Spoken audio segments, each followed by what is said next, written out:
glad y'all are back. This is my favorite week on the Philadelphia Cooking Contest. Desserts, people. Definitely the most easiest for me to come up with, the best to share, because there's always a reason for dessert. If you break up with your boyfriend, if your taxes are late, if your cat ran away, can't find my car keys, time for some brownies. I like to call this recipe blondies think they have more fun, because we all know that brunettes are blessed. Just kidding. Next week, that means I'll have to come up with some fabulous brownie recipe to impress y'all. Let's look at the ingredients. So the ingredients, we have butter. Our Philadelphia cream cheese is going to go on what I like to call crack frosting. It's addicting. This consists of Philadelphia cream cheese, butter, and powdered sugar. Void where prohibited. In the blondie brownie mix, we have pecans, chopped pecans, and chocolate chips. So the first thing I'm going to do is start chopping my pecans. And I love when everything has a story. I already told y'all that I don't like gadgets in my kitchen, but this is my mom's chopping bowl, and it's this beautiful wood. It's just pretty. I just love when it has a story. And I don't even know what we call this, but it's my grandma's nut chopper. I don't know. I chop nuts with it. It's a nut chopper. I'm sure it has a technical name. So I'm going to be chopping these pecans. And these pecans, can you hear me over the chopping? The pecans came from my aunt's came from my aunt's pecan tree, and we used to sit out on the porch. In fact, these are from last summer, and we freeze them. And we would sit there and crack pecans, and then the squirrels would come and eat the shells. It was really fun. So I'm chopping about a cup of these pecans. In Texas, we say pecan, not pecan, pecan. Just checking. Okay. Y'all can use whatever your favorite kind of nut is. Walnut, almond, macadamia nut. Macadamia nut would be good in these. And I leave them coarsely chopped. See? They're pretty.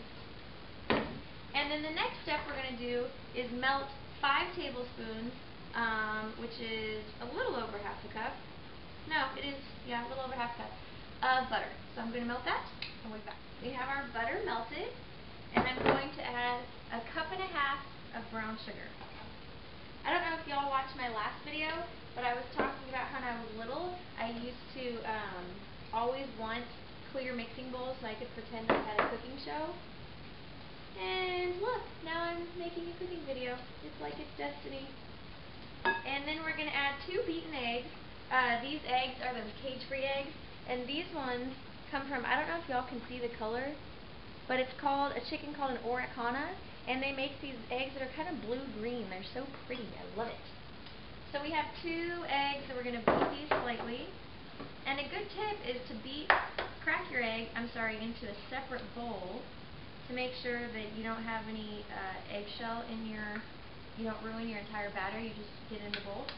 I'm going to crack this egg. Another tip is if you do get eggshell in your egg yolks, you can take a piece of the shell to scoop out the eggshell, because it's sharper and it's easier to pick up the pieces. So I'm going to beat those slightly, beat up the yolks, add them to the brown sugar, and mix. And when this comes out of the oven, it's like cookie dough baked. You know how cookie dough is just a little bit doughy on the inside? It's like that. It's so good. Pretty rich, so just have a small piece. And then go for a 30-minute walk. It's the perfect bonding opportunity with your spouse, best friend, roommate, mom, grandma, etc. I've got that blended. Then I'm going to add my dry ingredients. We just have 1 cup of flour, baking powder and baking soda helps it rise a little bit, half a teaspoon of salt, and 1 teaspoon of vanilla. I do like to use real vanilla extract. I think I can taste the difference. And when my grandparents used to go to Mexico, they used to bring us back a huge bottle of Mexican vanilla. That was good. Now I've got to get my friends in Laredo to bring me back some of that. If you're watching, I'd like some vanilla, please. Okay, then we add our dry ingredients, flour, baking powder, baking soda, and salt. And this comes together so quickly too. That's why it's such an easy last-minute dessert for the one time I don't wear an apron Mom is probably laughing now. I just flew flour all over the front of my shirt because I didn't wear an apron. I thought, hey, you know, I want to try to be stylish today for my Real Women of Philadelphia. And I get flour on it. Okay, that's stirred in, and then we're going to add our chopped nuts and chocolate chips. Y'all have got to be laughing right now because I have flour all over my shoe, and there's flour all over my kitchen. I don't know if this happens to y'all, but when Real Women of Philadelphia cooking contest happens, it's like the rest of my house gets forgotten, and I'll be searching on the internet for cream cheese recipes, and meanwhile, tumbleweeds of cat hair are rolling across the floor. But don't tell my mother-in-law. It's okay. So I just added in a cup full of the chopped pecans and about a cup of chocolate chips. And you can see it looks like cookie dough batter, but it's a little bit runnier. So good! And I'm going to preheat my oven to 350 and grease a 9x9 square pan. Let me get that. Baking pan, 8x8, and my cooking spray. I also really like that Baker's Joy. It's got the flour right in it too. That's good. And then I'm going to scoop in my delicious Blondies Think They Have More Fun cookie batter. I mean blondie batter. And this makes a nice amount too, so you can't do too much harm if you eat just one piece too many. Look how gorgeous this looks. Isn't she precious? Alright, I'm going to put this in the oven, and I'll see you in 30 minutes, okay? While that's baking, I'm going to show you how to make the frosting. And because there's no outlet by my camera, due to the magic of television, it'll come back and be blended. It's going to be great. So we have 1 stick of Philadelphia cream cheese. We don't like brand X, we like Philadelphia. And 1 stick of butter. This is also the trick to a true buttercream frosting, is using real butter.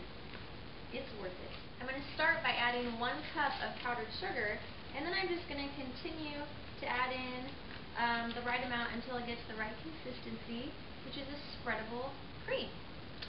I'll be back. You stay there. I'm in the process of blending, and I'm going to add just a tiny, tiny bit of almond extract. That smells so wonderful. I'm going to die. I wish you could smell it. Okay, keep blending. I finished spreading the frosting, and you can see it has this beautiful, creamy, spreadable consistency.